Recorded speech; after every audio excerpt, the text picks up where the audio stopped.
దాంట్లో భాగంగా నిన్నటి రోజున స్వామిని కూర్చోబెట్టి స్వామితో కలిసి ప్రసాదాన్ని ఆరగించి ఇంతసేపు అయిపోయింది కదా, మీకు కావాల్సిన అయినాయి కదా, ఎందుకు కోసం వచ్చేది ఇంతమంది ఏమిటి అని చెప్పి స్వామి అడిగితే వెంటనే అమ్మ స్వామి దగ్గరికి వచ్చి తన దగ్గర ఉండేటువంటి పరివారాలందరినీ తీసుకొని స్వామికి విద్యావరగిస్తూ ప్రతినిత్యం మనం సేవాకాలం చేసినప్పుడు కరవైగల వరకు మాత్రమే చేస్తాం. మిగిలినటువంటి 2 పాసురాలు స్వామికి సేవాభావాన్ని వ్యక్తపరుస్తూ మన లోపల ఉండేటటువంటి కోరికలన్నింటినీ జయించి పరై అంటే ఏంటో అమ్మ ఈరోజు తెలిపేటటువంటి గొప్పనైనటువంటి పాసురం. சித்தும் சிறுகாலே வந்துன்னை சேவித்து பொத்தா மறையிலே போற்றும் பொருள் கேளார். ఉదయా పూర్వమే లేచి స్వామి నీ కోసం ఎన్నో పడి మాకున్నటువంటి వ్యాపకాలన్నింటినీ వదిలి ఎలాగైతే సీతామ్మవారు రామచంద్ర ప్రభువుని స్వామి నాకు ఇలా కావాలి, ఇలా ఉండాలి, ఇలా చేయాలి, పిల్లలకి ఇలాంటి గొప్పమైనటువంటి సన్మార్గాన్ని మనం అందించాలని ఎలాగైతే స్వతంత్రంగా అడిగిందో అలా స్త్రీ అనేటటువంటి శక్తి, స్త్రీ అంటే లక్ష్మి అని అర్థం, అలాంటి శక్తిని మా చుట్టూ ఎప్పుడూ రక్షగా ఉంచాలయ్యా. గోవింద అంటే వాడు గోవిందుడు అని అంటే గోవులని సంరక్షిస్తూ, గో అంటే భూమిని సంరక్షించేటటువంటి వాడు. గోవింద అంటే ఎప్పుడు వచ్చిందో తెలుసా? మన గోవింద మన వెంకటేశ్వర స్వామి అంటారు. అసలు దీనికి పేరు కలిగినటువంటి మహానుభావుడు శ్రీకృష్ణ పరమాత్మ. గోవర్ధనగిరిని ఇంద్రుడు అహంకారంతో బృందావనాన్ని నాశనం చేద్దామని చెప్పి వర్షాన్ని కురిపించాడు. మొత్తం పాడి పంట అన్ని కొట్టుకెళ్ళిపోయేటటువంటి సమయంలో గోవర్ధనగిరి, ఈ గోవర్ధనము అంటే అర్థం స్వామి యొక్క ముఖారవిందము అని అర్థం. చిరుమంద హాసంతో స్వామి యొక్క ముఖానికి వచ్చినటువంటి సౌందర్యమైనటువంటి రూపమే గోవర్ధనగిరి పర్వతం.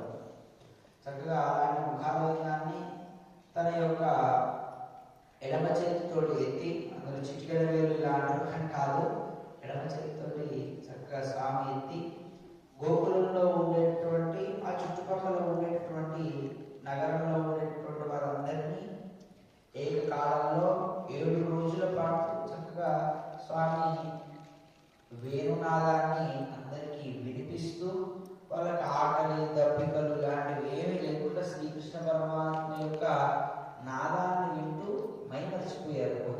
బయట వచ్చేటటువంటి ఉరుములో ఇంకోటో ఏవి వాళ్ళకి వినపడలేదు. కేవలం శ్రీకృష్ణ పరమాత్మ యొక్క వేణునాదం మాత్రమే వినపడేది.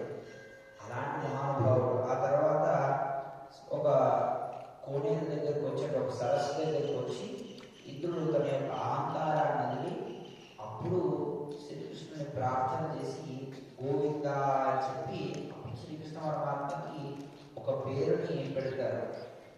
ప్రకృతిని రక్షించేటటువంటి వాడు, భూమిని పట్టుకునేటటువంటి వాడు, అలానే జ్ఞానాన్ని ప్రసాదించేటటువంటి వాడు, ఏదైనా ఆపత్కాలంలో ఉంటే వారిని సంరక్షించేటటువంటి వాడు. అందుకోసం అని చెప్పి మనకి కలియుగం ప్రత్యక్షమైనటువంటి వెంకటేశ్వర స్వామి గోవింద గోవింద అని చెప్పి అనాదిగా మన పెద్దవాళ్ళు మనకు అనుగ్రహించారు. అలాంటి మహానుభావుడా అని చెప్పి పరిపరి విధాలుగా స్వామిని స్తుతించిన తర్వాత వెంటనే ఏం కావాలమ్మా ఇప్పటికైనా చెప్పండి, మీరు ఇంతసేపు నన్నే పొగిడారు, ఫలానా ఆయా అవతారాలు ఎత్తారు అని చెప్పి నాకు మంగళంగా పాడారు, కలిసి ప్రసాదాన్ని ఆరగించారు, వద్దు అని అంటే ఇలా లేవాలి ఇలా రావాలి అని చెప్పి దానికి నన్ను వచ్చి తీసుకొచ్చి సింహాసనంలో కూర్చోబెట్టారు. వచ్చిన తర్వాత కూడా మళ్ళీ అన్నీ మీ దగ్గర ఉండేటటువంటి గుణాల గురించి నన్ను పొగిడేటటువంటి ఇవన్నీ చెప్తూనే ఉన్నారు కానీ మీకు కావాల్సింది ఏమిటి అంటే స్వామి మాకు ఏమొద్దు పరై. పరై అంటే మంగళ వాద్యాలు, స్వామి యొక్క ధ్వజము, శంఖము, చక్రము మొదలైనటువంటి పంచాయుధాలు, స్వామికి ఉండేటటువంటి అష్టమంగళాలు, అలానే స్వామి వస్తున్నాడు ఊరేగింపుగా తెలవడం కోసం గుర్రాలని, ఏనుగులని మొదలైనటువంటి వివిధమైనటువంటి ఒక రాజుకి కావాల్సినటువంటి మర్యాదలు ఏవైతే ఉన్నాయో స్వామి అవన్నీ మాకు అనుగ్రహిస్తే నీ యొక్క సేవలో ధరించడము అనేటువంటిది ఈ పరై. కాబట్టి అలాంటి గొప్పనైనటువంటివన్నీ కూడా మాకు ఇచ్చి నీ లోపల మనందరినీ కూడా ఐక్యం చేసుకోవయా అని చెప్పి అమ్మ మంగళం పాడింది. అలానే స్వామి ఎలా అనుగ్రహించారు ఏమిటి అనేటువంటిది రేపు కళ్యాణ మహోత్సవంలో తెలుసుకునేటువంటి ప్రయత్నం చేద్దాము. అలానే అందరూ కలిసి అమ్మ యొక్క సన్మార్గంలో ఈ సంవత్సరము విశ్వావసునామ సంవత్సరంలో చిట్ట చివరి ప్రక్రియ ఇది. దీంతో సంవత్సరం పూర్తయిపోయినట్టు ఇంకేం లేదుగా. కాబట్టి చక్కగా ఎల్లవేళలా అమ్మ మార్గాన్ని అనుసరిస్తూ మన యొక్క జ్ఞాన వెంకటేశ్వర స్వామి యొక్క కైంకర్యాన్ని, సేవా మార్గాన్ని చక్కగా నిరతిశయంగా భావిస్తూ నిరంతరం స్వామి యొక్క సేవలో ఇలాంటి కార్యక్రమాలను అందరూ పాల్గొంటూ ఉండండి. అలానే రేపు ఉదయం 10:30 గంటల ప్రాంతంలో గోదారంగనాథుల యొక్క కళ్యాణ మహోత్సవం ఉంటుంది.